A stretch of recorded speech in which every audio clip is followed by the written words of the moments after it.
it is English, whether it is Arabic, whether it is Aramaic, whether it is Urdu or any other language. See, the way to articulate, as we are dealing with alif, so there are three different points in throat. When we are counting throat, it starts from mouth. It starts from mouth. If we count here, this is mouth, for example, up here.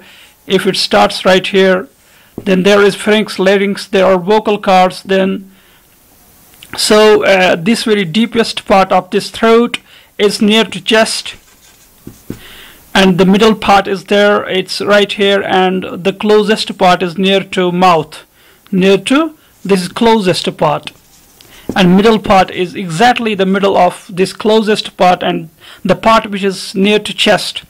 And there are two letters are pronounced when we take the example of this very part, deepest part of the throat. What are these two alphabets, Arabic alphabets? One is this and one is this. This is Hamza and this is Ha. You don't have exactly there in English, as if we see Ha in English, it is pronounced and its position there is very above where we produce Ha there in Arabic language. It's there above near to mouth there when we produce English Ha. So if you have to, we'll give also the example, if you have to clean your board, I'm cleaning my board with the help of breath, or I'm cleaning my mirror, I'm cleaning my sunglasses. The sound which I produce at that time with the breath, that is exactly the Ha sound. For example, if I have to clean it, I will say Ha, or I can say Ha, Ha, Ha. And that is the deepest point there in the chest, near the chest of this, where this sound is produced. Same is the case with Hamza. So this is the part. But here we are dealing with alif.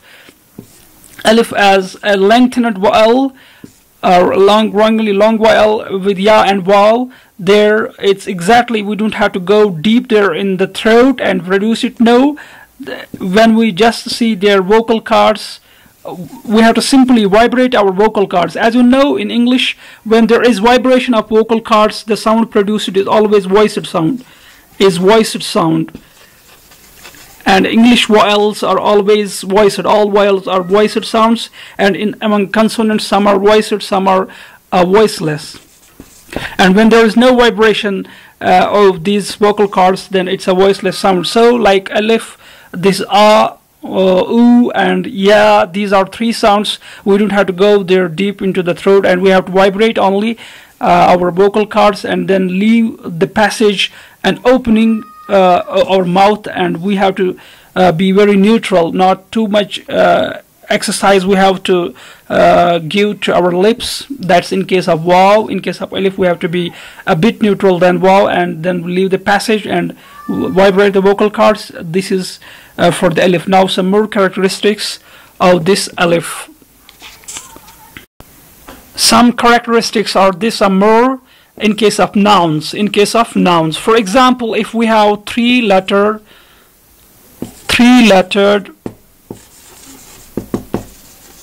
nouns. So you may ask me, some may think that we didn't go with the examples here in Arabic. In the next lecture, we will go with more examples, with more Arabic words. In this lecture, this was a bit introduction about alif and the way, and in onwards, when we come across different alphabets like ba, like ta, like sa, like other words and other alphabets, we'll come with examples also.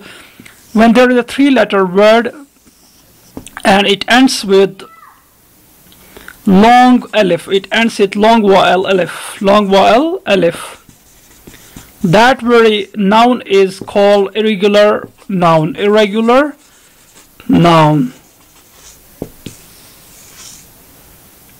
So as you know, the regular noun or the irregular noun, in the case of regular nouns, when we have to make the plurals, we add waw and we add noon, and then like we give fatha to this. And when we have the irregular nouns, which we have almost 90% nouns there in Arabic language, those are irregular nouns. And when we have to make plural of these nouns, we have different techniques. Some of the nouns we have to remember and some of the nouns we have a bit I can't say that those techniques are very fair techniques, but a bit we can exercise from them and we can make words. So when three-lettered words ends with this long vowel alif, that noun is irregular noun. And this very noun which ends at this is called shortened noun. This is called shortened noun. Same is the case with the verbs. When there is a three-lettered verb, three-lettered, and it ends at long vowel alif, this is also called irregular verb.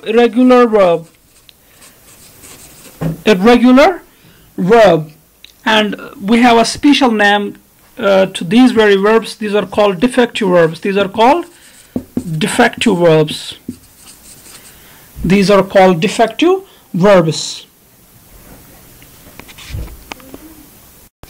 So what does this mean here, the shortened noun?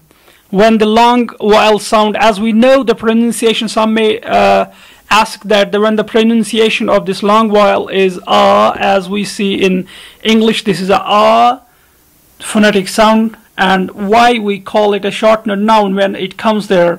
See, dear students, when this alif long vowel comes there in case of irregular or shortened nouns, we actually don't pronounce fully this sound. We don't pronounce it fully. That's why we call it shortened noun, and we shall not consider it as a root letter, but it's a basic letter. When we consider them as the first, second and third letter, it's one of the basic letter, but not the root letter there. So we may come across this information later in different courses, different lessons of the grammar. So we will conclude here this very lesson, and we will come also with the information about alif, with more information later in next part. Till then, ma'as salama.